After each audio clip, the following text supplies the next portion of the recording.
Hello students, biology शिक्षा में आपका स्वागत है। जीव विज्ञान कक्षा 11 के अंतर्गत आज हम सबसे पहले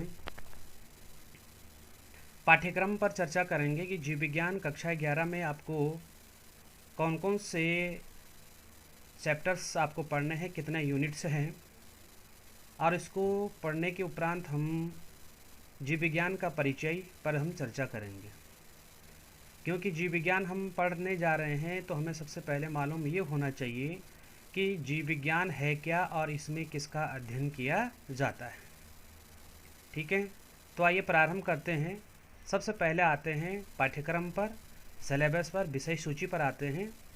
ठीक, यहाँ पर आपको विषय सूची में दिखाई दे रहा है कि 5 यूनिट इसमें है। यूनिट 1, यूनिट 2, यूनिट 3, यूनिट 4 और ये 5। यूनिट 1 में आपको पढ़ना है जीव जगत में विविधता, और इसके अंतर्गत आप पढ़ेंगे जीव जगत का वर्गीकरण, वनस्पति जगत और प्राणी जगत। यूनिट 2 में पादप एवं प्राणियों में संरचनात्मक संगठन, और इसके अंतर्गत हम पढ़ेंगे पुष्पी पादपों की आकारकी, पुष्पी पादपों का शरीर और प्राणियों में संरचनात्मक संगठन। यूनिट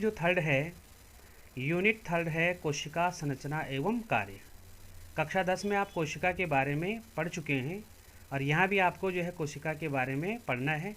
तो इसके अंतर्गत कोशिका जीवन की इकाई, दूसरा जैव अणु और कोशिका चक्र और कोशिका विभाजन, ये यूनिट 3 के अंतर्गत आपको पढ़ना है। यूनिट 4 में पादप कार्यकीय शरीर क्रियात्मकता यानी कि प्लांट फिजियोलॉजी, और इसके अंतर्गत आएगा पौधों में परिवहन, खनिज पोषण, उच्च पादपों में प्रकाश संश्लेषण, पादपों में श्वसन और पादप वृद्धि एवं परिवर्धन। ये यूनिट 4 के अंतर्गत आप पढ़ेंगे।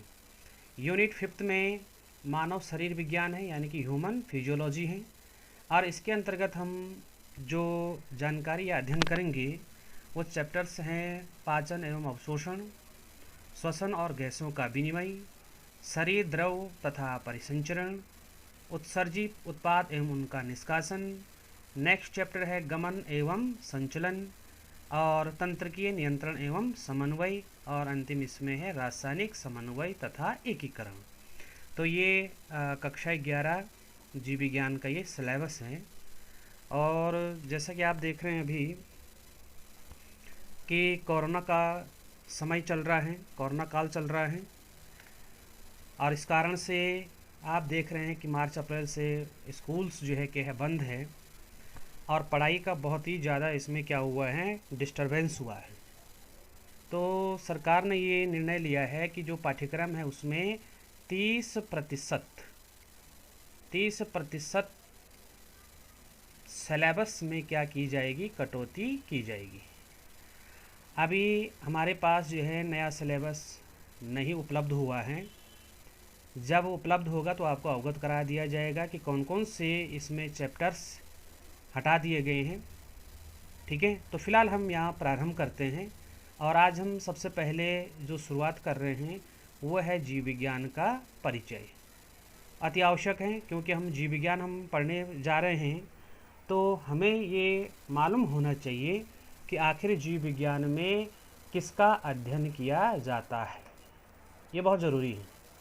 और अगर हमें मालूम ही नहीं कि जीव विज्ञान में किसका अध्ययन हम करते हैं और हम पढ़ रहे हैं जीव विज्ञान, तो उसका कोई फ़ायदा नहीं है। तो इसलिए सबसे पहले हम जीव विज्ञान का परिचय हम चर्चा करने वाले हैं। ठीक है, जीव विज्ञान को अंग्रेजी में कहते हैं बायोलॉजी। ये शब्द ध्यान रखें। बायोलॉजी जो है ग्रीक भाषा का शब्द, यानी कि ग्रीक भाषा का जो शब्द है, एक है बायोज और दूसरा है लोगोज। बायोज और लोगोज से बना हुआ है। यहाँ पर जो बायोज जो शब्द है, इस शब्द का अर्थ है जीवन या लाइफ, तथा जो लोगोज जो दूसरा शब्द है लोगोज, इसका अर्थ है अध्ययन या स्टडी करना। ठीक है, तो इसका अर्थ सिंपल सा हो गया है, स्पष्ट हो गया है कि जीव विज्ञान के अंतर्गत जीवन यानी कि जिनमें क्या होता है, जीवन होता है, लाइफ होता है। ठीक है, उनका हम क्या करते हैं, अध्ययन करते हैं। ठीक है। तो यहाँ पर देखें, विज्ञान की वह शाखा जिसमें सजीवों की, जितने भी लिविंग ऑर्गेनिज्म हैं उनकी संरचना, कार्यकी, वृद्धि, विकास, वितरण एवं वर्गीकरण का अध्ययन किया जाता है, तो उसको क्या कहते हैं? जीव विज्ञान।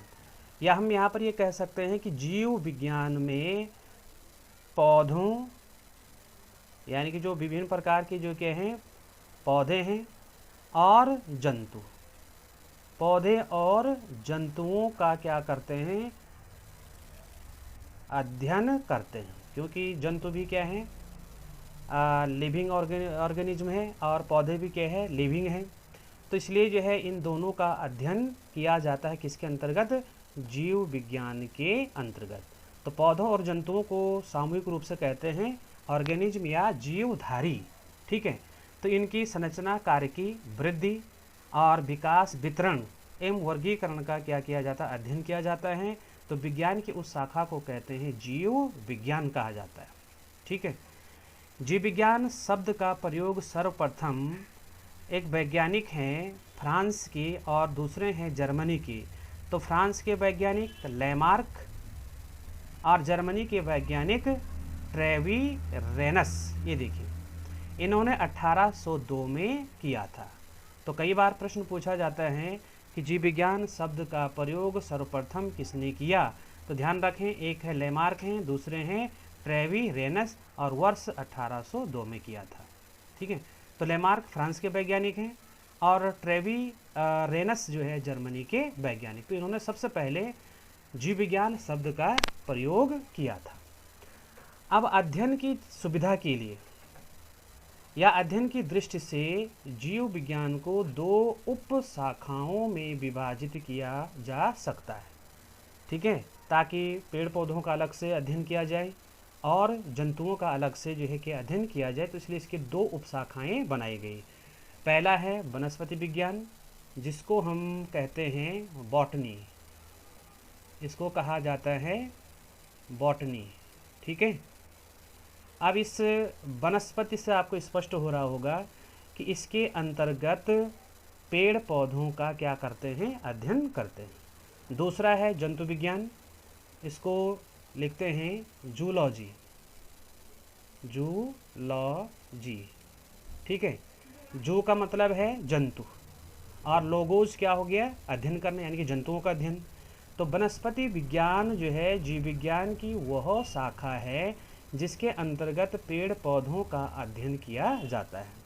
तो पेड़ पौधों का, उनका जो है उनकी संरचना, उनकी कार्यकी, उनकी वृद्धि, उनका वितरण, विकास और उनका वर्गीकरण, ये पूरा अध्ययन किया जाता है वनस्पति विज्ञान के अंतर्गत, ठीक है, ठीक। तो उसको कहते हैं वनस्पति विज्ञान। सबसे पहले थियोफ्रेस्टस ने 500 प्रकार के पौधों का वर्णन किया था और अपनी पुस्तक हिस्टोरिया प्लांटेरम में किया था। तो इसलिए जो है थियोफ्रेस्टस को वनस्पति विज्ञान का जनक कहा जाता है। तो अगर आपसे पूछा जाए कि वनस्पति विज्ञान का जनक किसे कहते हैं, तो आपको लिखना है थियोफ्रेस्टस ने, क्योंकि उन्होंने सबसे पहले 500 प्रकार के पौधों का वर्णन अपनी पुस्तक का नाम क्या है? हिस्टोरिया प्लांटेरम में किया था, ठीक है। जंतु विज्ञान जीव विज्ञान की वह शाखा है जिसके अंतर्गत प्राणियों का अध्ययन, अब यहाँ पर प्राणियों का अध्ययन से मतलब है कि उनकी भी संरचना, उनकी कार्यकी, उनकी वृद्धि, उनका वितरण, उनका वर्गीकरण, उनका विकास, ठीक है, उनका प्रजनन आदि का जो है कि अध्ययन किया जाता है, केवल और केवल प्राणियों का, जंतुओं का केवल। तो उसे कहते हैं जंतु विज्ञान। तो सबसे पहले अरस्तु ने अपनी पुस्तक जंतु इतिहास यानी कि हिस्टोरिया एनिमेलियम में लगभग 500 प्रकार के जंतुओं का क्या किया था? वर्णन किया था। इसलिए अरस्तु को जंतु विज्ञान का जनक कहते हैं। अब अगर आपसे पूछा जाए कि जंतु विज्ञान के जनक कौन है, तो आपको क्या लिखना है? अरस्तु। अरस्तु को जीव विज्ञान का जनक भी कहा जाता है, ठीक है। तो ये अध्ययन की सुविधा के लिए, अध्ययन की दृष्टि से जीव विज्ञान की दो उपशाखाएं हो गई हैं। वो पहला है वनस्पति विज्ञान, जिसमें पेड़ पौधों का अध्ययन करते हैं, और दूसरा हो गया है आपका जंतु विज्ञान, जिसमें प्राणियों का, जंतुओं का क्या करते हैं? अध्ययन करते हैं, ठीक है, ठीक। अब आते हैं आगे। जीव विज्ञान के कुछ और यहाँ पर जो है शाखाओं की चर्चा हम यहाँ पर करते हैं। तो सबसे पहले यहाँ पर है एनाटॉमी। इसमें शरीर एवं विविध अंगों की विच्छेदन द्वारा प्रदर्शित सकल रचना का अध्ययन करते हैं। एंथ्रोपोलॉजी में मानव जाति के सांस्कृतिक विकास का अध्ययन। एंजियोलॉजी में परिसंचरण तंत्र का अध्ययन। एयरोबायोलॉजी में उड़ने वाले जंतुओं का अध्ययन। एरेक्नोलॉजी में मकड़ियों का अध्ययन। बायोमेट्रिक्स में जीव विज्ञान के प्रयोगों के विभिन्न परिणामों का सांख्यिकीय विश्लेषण व अध्ययन। साइकोबायोलॉजी में जंतुओं की मनोवृत्ति का अध्ययन। जूजियोग्राफी में पृथ्वी पर जंतुओं के वितरण का अध्ययन। पैलेंटोलॉजी में जीवाश्मों का अध्ययन। फाइलोजेनी में जाति के उद्विकास का इतिहास का जो है अध्ययन करते हैं।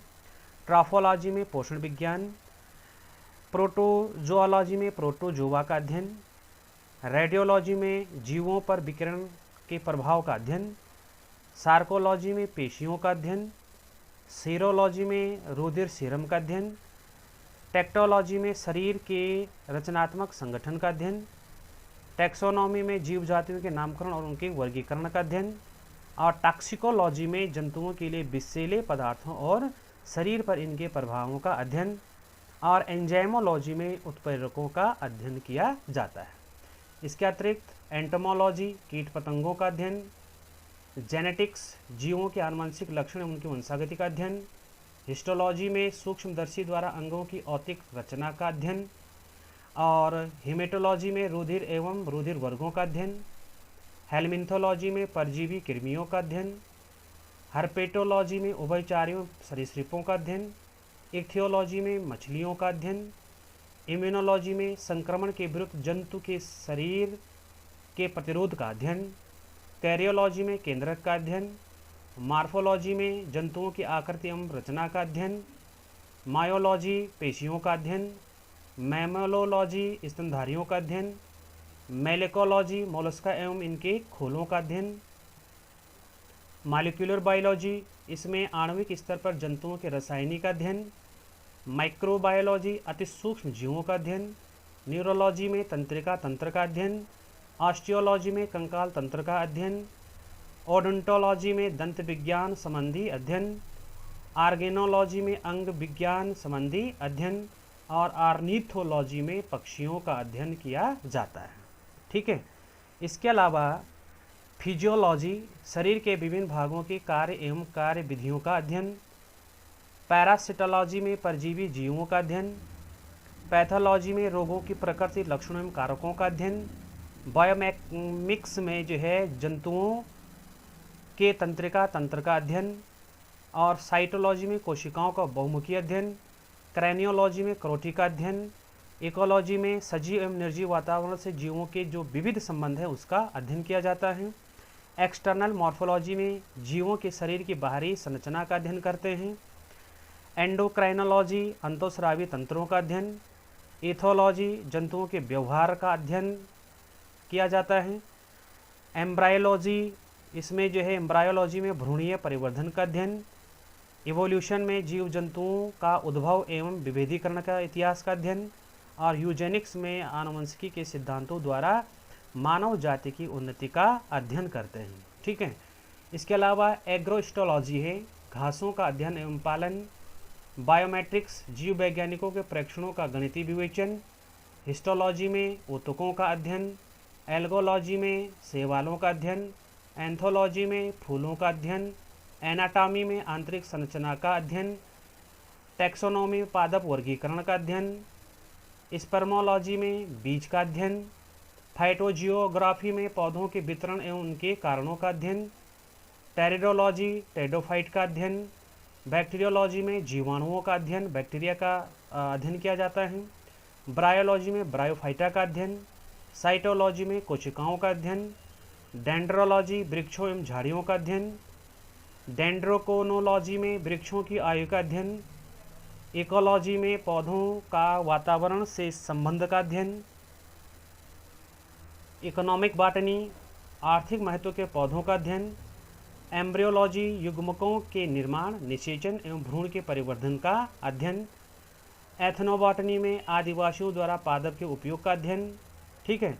इसके अलावा जो है फ्लोरिकल्चर हैं फ्लोरिकल्चर में सजावटी फूलों का संवर्धन एवं अध्ययन, फॉरेस्ट्री में वनों का अध्ययन, जेनेटिक्स में आनुवंशिकता विभिन्नताओं का अध्ययन, जेनेटिक इंजीनियरिंग में कृत्रिम जीन का निर्माण एवं स्थानांतरण का अध्ययन, जीरेंटोलॉजी में आयु के साथ जीवों में होने वाले परिवर्तन का अध्ययन, हेरिडिटी पैतृक लक्षणों का संतति में पहुंचने का अध्ययन, लाइकेनोलॉजी में लाइकेनों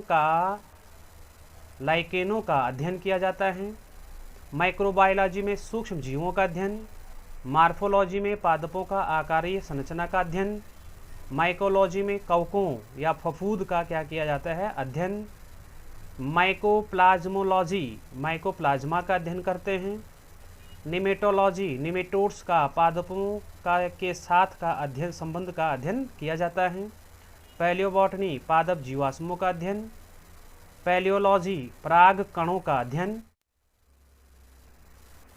तो इसमें पैथोलॉजी पादप रोगों व उपचार का अध्ययन, पीडोलॉजी मृदा का अध्ययन, फाइकोलॉजी शैवालों का अध्ययन, फार्मेकोलॉजी औषधि पादपों का अध्ययन, फिजियोलॉजी विभिन्न पादप जैविक क्रियाओं का अध्ययन, पामोलॉजी फलों का अध्ययन, एग्रोनॉमी फसली पादपों का अध्ययन, बायोटेक्नोलॉजी इसमें प्रोटोप्लास्ट का पृथक्करण एवं संवर्धन का अध्ययन, रेडिएशन बायोलॉजी में विभिन्न उपकरणों का पादपों पर प्रभाव व उत्परिवर्तन का अध्ययन, बायोकेमिस्ट्री में सजीवों में कार्बनिक पदार्थों का अध्ययन, वायरोलॉजी में विषाणुओं का अध्ययन, हार्टिकल्चर में फल सब्जियों तथा उद्यान पादपों का संवर्धन का अध्ययन और मॉलिक्यूलर बायोलॉजी में न्यूक्लिक अम्लों डीएनए और आरएनए का अध्ययन किया जाता है। ठीक है, तो इसके अलावा है यहाँ पर टिश्यू कल्चर जिसमें कृत्रिम माध्यम पर ऊतकों का संवर्धन का अध्ययन किया जाता है। ठीक, अगले उसमें आते हैं कि जीव विज्ञान की कुछ शाखाएं हैं और उनके जनक कौन हैं, यहाँ पर हम इसको थोड़ा सा डिस्कस कर लेते हैं।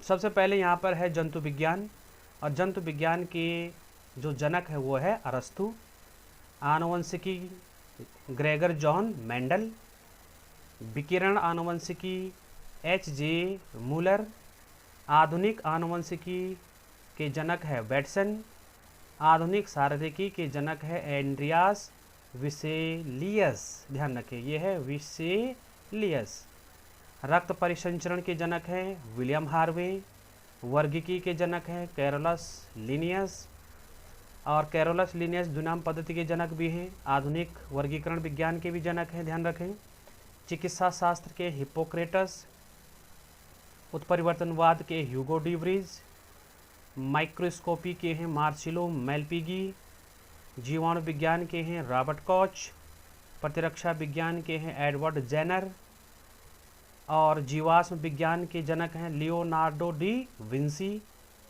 सुजनकी के जनक हैं फ्रांसिस गाल्टन, जेरेंटोलॉजी के जनक हैं व्लादिमीर कोर्नेचेवस्की। ठीक है, ये ध्यान रखना है कोर्नेचेवस्की। एंडोक्राइनोलॉजी के हैं थॉमस एडिशन, आधुनिक भ्रूणकी के हैं कार्ल ई वान वेयर, वनस्पति शास्त्र के हैं थियोफ्रेस्टस, पादप रोग विज्ञान के हैं ए.जे. बटलर, पादप क्रिया विज्ञान के हैं स्टीफन हेल्स, सूक्ष्म जैविकी के हैं लुई पाश्चर, आयुर्वेद के जनक हैं चरक, वर्गीकी के जनक हैं कैरोलस लिनियस, रक्त वर्ग के जनक है कार्ल लैंडस्टीनर, माइक्रोबायोलॉजी के जनक लुई पाश्चर। ठीक है, तो ये कुछ शाखाएं उनके जनक थे। अब कुछ महत्वपूर्ण दिवस पर हम बात कर लेते हैं।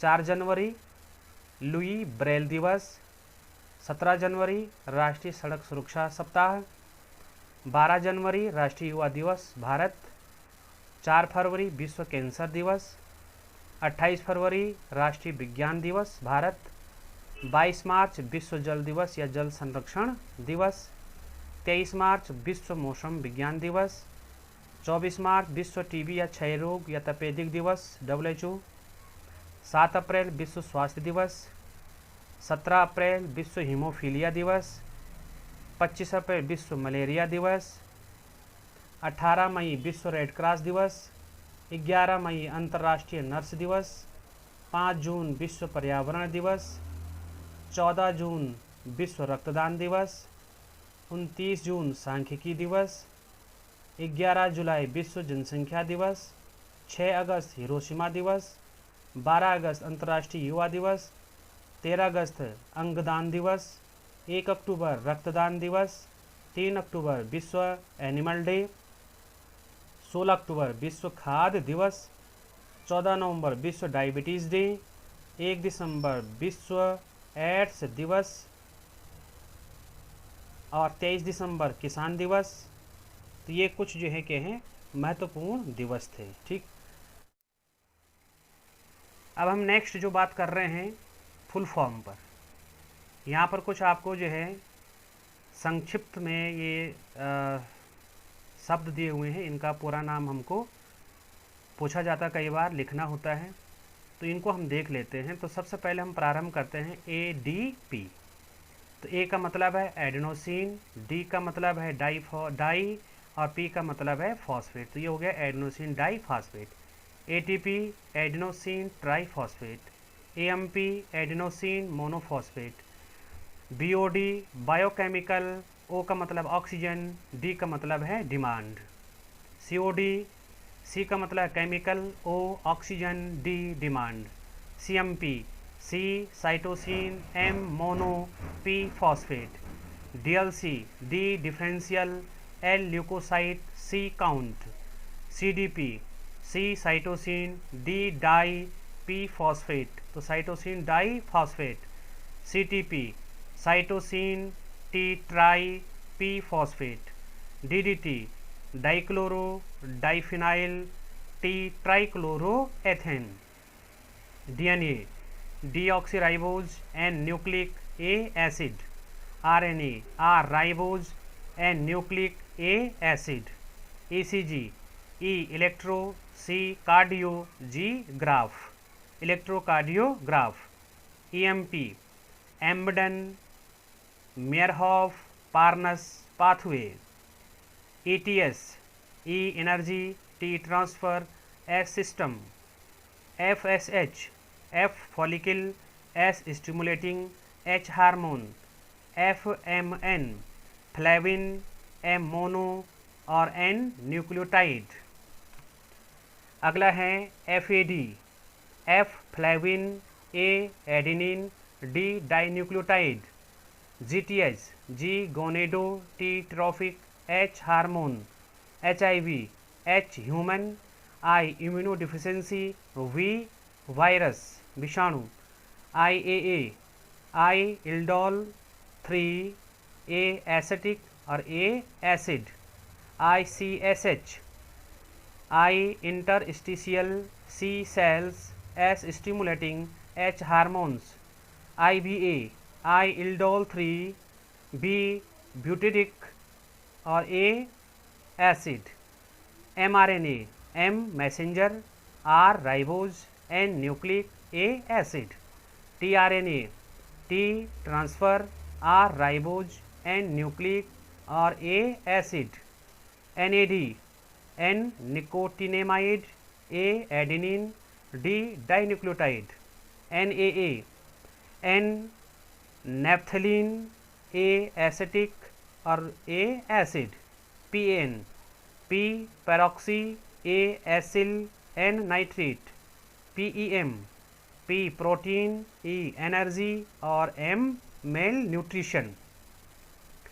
नेक्स्ट हैं RER R rough, E endoplasmic और R reticulum, SER S smooth, E endoplasmic plasmic और R reticulum, TSH thyroid stimulating, H hormones, TCA T try का और T मतलब है यहाँ पर ट्राई, C मतलब है कार्बोक्सिलिक और A acid cycle, UMP U uridine, M mono, P phosphate, ABP A androgen, B binding, P protein, WBC W white, B blood और C corpuscles, RBC R red, B blood, C corpuscles, I VI, I intra, V venous और I injection, EEG, E electro, E encephalo और G graph. तो इस प्रकार से ये कई बार ये फुल फॉर्म पूछे जाते हैं, तो कुछ की हमने यहाँ पर चर्चा कर ली है। तो आप इसको अपनी कॉपी पर अच्छे से लिखते हुए और इनको याद भी आपको क्या है करना है, ठीक है। टेस्ट में आपको पूछे जाएंगे, तो जितना आप अधिक इनका अभ्यास करेंगे तो उतना ही आपको ये अच्छे से याद भी हो जाएंगे। तो आज के लिए हमारा ये जो टॉपिक है वो यहीं पर समाप्त होता है। और अब जीव विज्ञान के अंतर्गत जो पहली जो इकाई है, यूनिट है, ठीक है, उस पहली यूनिट से हम क्या करेंगे, प्रारंभ करेंगे, ठीक। और पहला यूनिट जैसा कि मैंने आपको प्रारंभ में बताया था कि यूनिट एक है जीव जगत में विविधता, और उसके अंतर्गत हम चर्चा करेंगे जीव जगत, द लिविंग वर्ल्ड, और ये हम चर्चा करेंगे अगले सेशन में। तब तक के लिए हम इसको यहीं पर समाप्त करते हैं। मिलते हैं एक नए टॉपिक के साथ अगले सेशन में। तब तक के लिए धन्यवाद।